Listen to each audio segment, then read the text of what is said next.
नमस्कार प्यारे साथियों, जैसा कि हम लोग जानते हैं एसएससी जेईई की फॉर्म फिलिंग अब कंप्लीट हो चुकी है।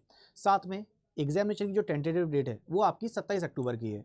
लेकिन टेंशन एक ही है, टेक्निकल तो हम लोगों ने पढ़ रखा है बीटेक में, डिप्लोमा में, बट नॉन टेक वाला जो पोर्शन है वो तो हम लोगों ने 10वीं के बाद ही छोड़ दिया था, जैसे कि history, geography, polity, right.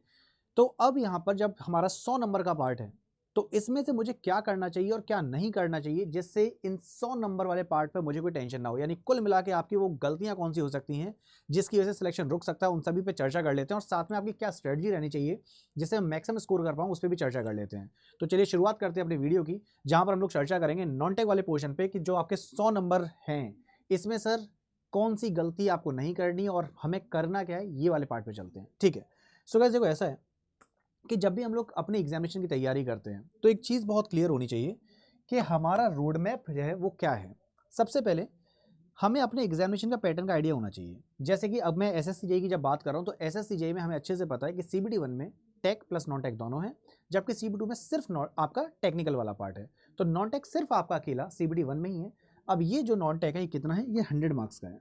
100 marks में से आपके 50 मार्क्स के हो गए जनरल अवेयरनेस के क्वेश्चन और 50 मार्क्स की हुए रीजनिंग। कितना?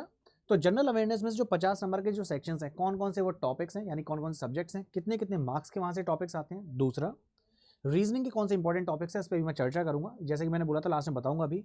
बट गलतियां कहाँ होती हैं उन सब पे भी चर्चा करनी है। तो यस, नॉन टेक वाले पोर्शन में जनरल अवेयरनेस और आपका इधर हो गया रीजनिंग। तो सबसे पहले मुझे एक बेसिक आइडिया तो लग गया कि यस, मेरे एग्जामिनेशन पैटर्न में एग्जैक्टली अगर देखा जाए तो what is the total number of non tech के क्वेश्चंस। ठीक है। अब यहाँ पर जब मुझे आइडिया लग गया है तो अब मुझे क्या करना है, मुझे सिलेबस चेक करना है कि सर सिलेबस में क्या क्या पढ़ना है और क्या नहीं पढ़ना। ये कैसे पता लगेगा? सिलेबस के लिए सबसे बढ़िया चीज़ है, आप लोग सर जो नोटिफिकेशन में दे रखा है वो तो देखना ही है कि सिलेबस में क्या क्या दे रखा है। बट नोटिफिकेशन में कई बार क्या होता है ना कि जो आपको साइंस पढ़नी है या फिर हिस्ट्री पढ़नी है वो बहुत ज़्यादा डेप्थ में नहीं जाना, ये सब चीज़ें मेंशन है, वहाँ पर कहीं पर भी टॉपिक नहीं लिखे। तो इसके लिए सबसे बढ़िया चीज़ क्या है, just have a look at the PYQs। Previous year के पेपर देखोगे, आइडिया लग जाएगा कि एग्जामिनेशन का ट्रेंड क्या चल रहा है, पिछले 5 सालों में क्या क्या चेंज हुआ है, किस लेवल पे क्वेश्चन है। अब मुझे एग्जामिनेशन का पैटर्न पता लग गया, सिलेबस पता लग गया, प्रीवियस ईयर वाले पार्ट से मैंने आइडिया ले लिया है, सॉल्व नहीं करना है, बस एक आइडिया लेना है किस टाइप के क्वेश्चन है। अब मुझे क्रिएट करना अपना स्टडी प्लान। जो रोड मैप है उसमें आपका अगला पॉइंट आता है स्टडी प्लान क्रिएट करना। किस, मैं जब अपने सब्जेक्ट्स पढ़ूंगा तो अब इन सब्जेक्ट्स में से ज़्यादा वेटेज वाले सब्जेक्ट्स कौन से हैं, कौन से कम वेटेज वाले हैं, और कौन सा इवन वो सब्जेक्ट्स है जिसको इवन मैं छोड़ भी सकता हूँ। समय मिलेगा तो पढ़ लूंगा, वरना फिर जो चीज़ मुझे सर सिलेक्शन दिलाएगी उस वाले पार्ट में पहले चल लेता हूँ। तो नॉन टेक वाले पोर्शन पर अभी मैं आपको बता देता हूँ कि जनरल अवेयरनेस में से कौन से सब्जेक्ट ज़्यादा वेटेज वाले हैं, कौन से सब्जेक्ट्स कम वेटेज वाले हैं। इसके बाद जब स्टडी प्लान आप रेडी कर लेंगे, आप टॉपिक वाइज पढ़ना शुरू करना, खिचड़ी नहीं पकानी है। मान लीजिए मैंने करंट अफेयर्स के बाद मुझे दिख रहा है कि जनरल अवेयरनेस में साइंस नेक्स्ट नंबर पर है, तो उसमें फिजिक्स, केमिस्ट्री, बायोलॉजी जब मैं पढ़ रहा हूँ या फिर हिस्ट्री वाला टॉपिक मैं पढ़ रहा हूँ, तो टॉपिक जैसे ही पढ़ूंगा, टॉपिक कंप्लीट करते मुझे क्या करना है, मुझे फिर टॉपिक वाइज स्ट्रेस देना शुरू कर देना है।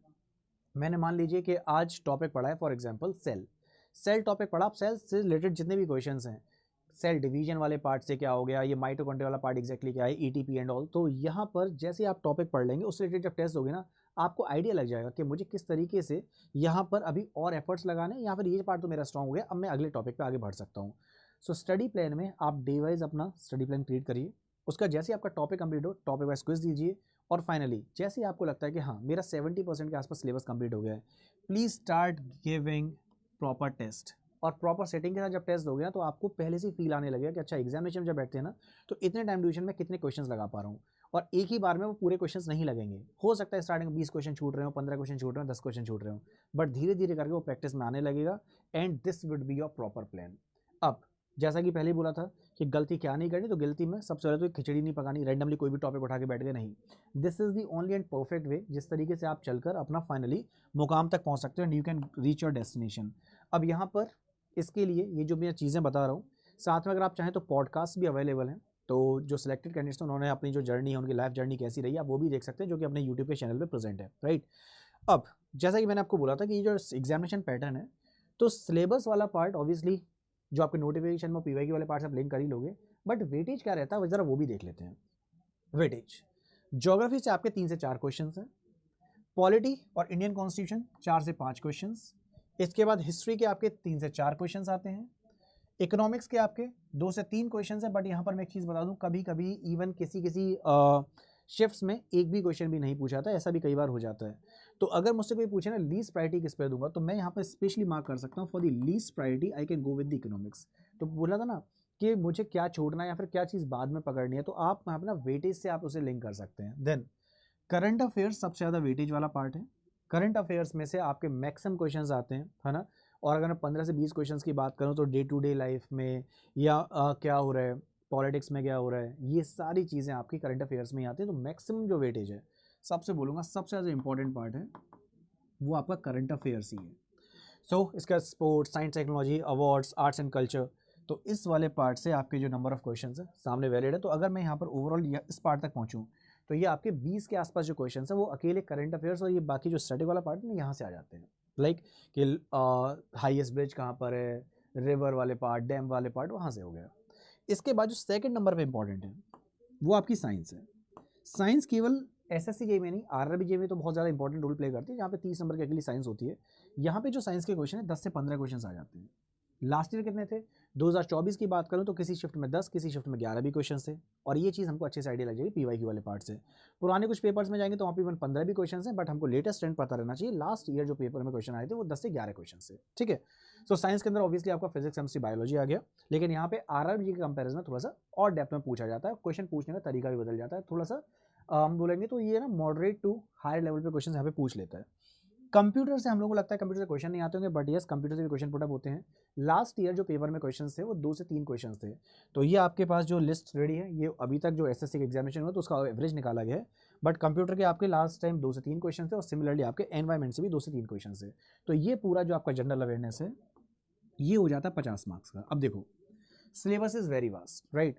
कोई भी कह दे कि 50/50, तो मैं आपको बता दूं टॉपर्स का भी जब आप इंटरव्यू देखेंगे तो बहुत से टॉपर्स हैं जो कह देते हैं कि मेरे ना सर यहाँ पे 22 सही थे, 23 सही थे, लेकिन हमने स्ट्रेटजी सही रखी।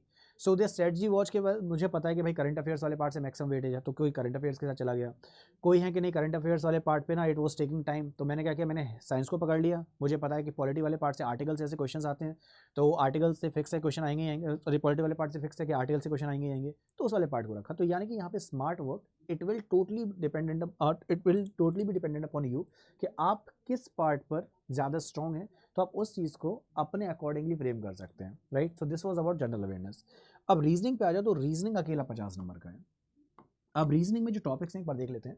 मिसिंग नंबर से 4 से 5 क्वेश्चन, कोडिंग डिकोडिंग से 4 से 5, ब्लड रिलेशन से 3 से 4, शिलॉग से 2 से 3, सेटिंग अरेंजमेंट से 4 से 5, डायरेक्शन सेंस से 3 से 4, रॉन्ग नंबर के 4 से 5, सीरीज के 4 से 5, नॉन वर्बल के 5 से 6 और डिसीजन मेकिंग के 4 से 5। तो दीज आर दी टॉपिक्स जो कि रीजनिंग वाले पार्ट्स हैं। अब इससे रिलेटेड ना नॉर्मली अगर देखो आप लोग ऑलरेडी स्ट्रॉन्ग हैं, राइट, अपनी पढ़ाई में, या फिर आपने अभी अभी देखो आरबी का एग्जाम भी दिया होगा। If you want just practice, तो प्रैक्टिस वाले पार्ट के लिए यूट्यूब पे ऑलरेडी सेशंस चल रहे हैं, जहाँ पे मॉर्निंग में 8 बजे करंट अफेयर्स होता है, उसका प्रशांत सर की रीजनिंग क्लास, उसका मेरी साइंस की क्लास होती है, फिर पिंकी मैम की जीके जीएस। तो यहाँ से आपका पूरा जो 100 नंबर का नॉन टेक है हम लोग इस तरीके से रिवाइज करा रहे हैं। बट इफ़ यू वांट कि नहीं सर मुझे ना पेड बैच में चलना है या फिर मुझे बिल्कुल बेसिक स्टडी प्लान के अकॉर्डिंग ही चलना है, तो उसके लिए आपके लिए जो बैच है वो भी आ गया है। So for that batch what you can do, आप जाएंगे अड्डा 24/7 की वेबसाइट पे क्लिक करेंगे, ऑल कोर्सेज में जाके एजे एग्जाम जो भी आपकी ब्रांच, अपनी ब्रांच को सिलेक्ट करने के बाद आप यहाँ से एसएससी जेईई वाला बैच ले सकते हैं।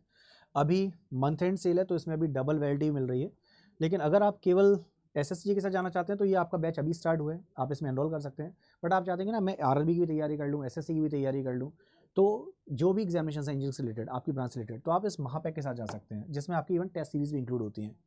So you can click on this by now option and you can by this batch. लेकिन कोई डाउट या क्वेरीज हैं तो यहाँ पर आप इस नंबर पे संपर्क कर सकते हैं, और जो नंबर है 09650084247। इवन जो नंबर फ्लैश कर रहा है ना ये वही सेम नंबर है। तो यहाँ पर अभी 2499 में जितने भी बैचेस होंगे, यानी 27 महीने के लिए जितने भी बैचेस आएंगे उन सभी में आप अपनी क्लासेस ले सकते हैं। साथ में जो मॉक टेस्ट हैं वो सभी इसमें इंक्लूड है, राइट। साथ में there was some free gifts as well. तो बाकी डिटेल्स के लिए आप यहाँ पे संपर्क कर सकते हैं, जो नंबर नीचे फ्लैश कर रहा है। इवन ये 09650084247, this is the contact number. और वापस मैं आप लोगों के लिए ये वाला जो पोर्शन है तो मैं थोड़ा सा साइड हो जाता हूँ, बिकॉज हमको क्लैरिटी रहनी चाहिए कि what type of question, sorry what is the number of questions from that particular topic.